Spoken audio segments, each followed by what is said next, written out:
আমাদের বাংলা যে বঙ্গাব্দ অথবা বাংলা যে সাল রয়েছে সেটির যে ইতিহাস, এই ইতিহাসটা এটা খুব আশ্চর্যজনক হবে না যদি বলি যে আমারও সঠিক ইতিহাসটি জানা ছিল না, আমি আজকে আপনাদের মাধ্যমে জানতে পারলাম। তো আমার মনে হয় যে আমাদের যে নতুন প্রজন্ম বা তরুণ প্রজন্ম যেভাবেই বলি না কেন, সবসময় নতুন প্রজন্ম বা তরুণ প্রজন্ম থাকবে। তো তাদেরকে আমাদের বাংলা এই এই মাটির যে ইতিহাস এবং আমাদের বাংলা নববর্ষ কিভাবে সেটার উদ্ভব হলো, কিভাবে সেই ইতিহাসটা আসলো, সেটা শেখানোটা অত্যন্ত প্রয়োজনীয় বলে আমি মনে করি। আমি নিজে ইংলিশ মাধ্যমে পড়েছি, স্কলাস্টিকা স্কুলে পড়াশোনা করেছি।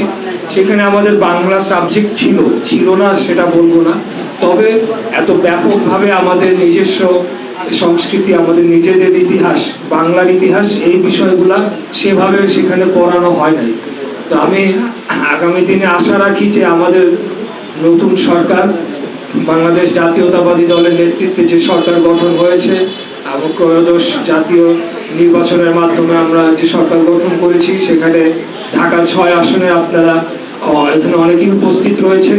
এই ঢাকা 6 আসনের মধ্যে বাংলা বাজার যে প্রকাশক এবং প্রকাশনী, বিভিন্ন প্রেস এবং বিভিন্ন বই পুস্তক সংগঠনের ওখানে উপস্থিতি রয়েছে। তো আমি তাদের উদ্দেশ্যে বলবো যে আমি আপনাদের নির্বাচিত জনপ্রতিনিধি হিসাবে আপনাদের যে ব্যবসা, আপনাদের এই ইন্ডাস্ট্রি, এই সেক্টরে যে কোনো সহযোগিতার জন্য আমাকে আপনারা সবসময় সর্বাত্মকভাবে পাবেন ইনশাআল্লাহ।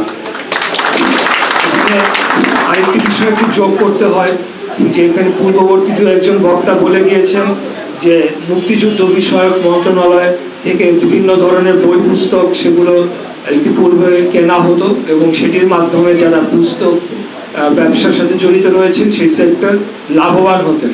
আমরাও চাই যে আগামী দিনে আপনারা আরো বেশি লাভবান হন।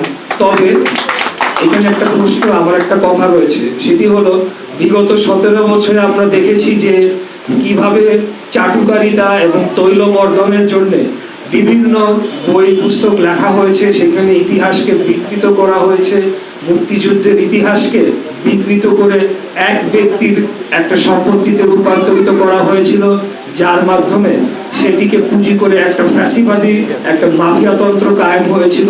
তো সেই সকল যে সব বই রয়েছে এবং একটা পার্টিকুলার গ্রুপ অফ পিপল, তাদের থেকেই শুধু বই পুস্তকগুলা সংগ্রহ করা হতো বলে আমি জানতে পেরেছি। তো আমরা চাই যে সেটার পরিবর্তন ঘটিয়ে সৃজনশীল এবং সত্য ইতিহাসকে প্রকাশ করে এই ধরনের বই পুস্তক আগামী দিনে প্রকাশিত হোক। সেটি আমার বিশ্বাস যে শুধু মুক্তিযুদ্ধ বিষয়ক মন্ত্রণালয় নয়, সব মন্ত্রণালয়েরই তাদের নিজস্ব প্রকাশনা রয়েছে। তো সেখানে সেগুলোকে সংগ্রহ করা হবে এবং আপনারাও তার মধ্যে লাভবান হবেন।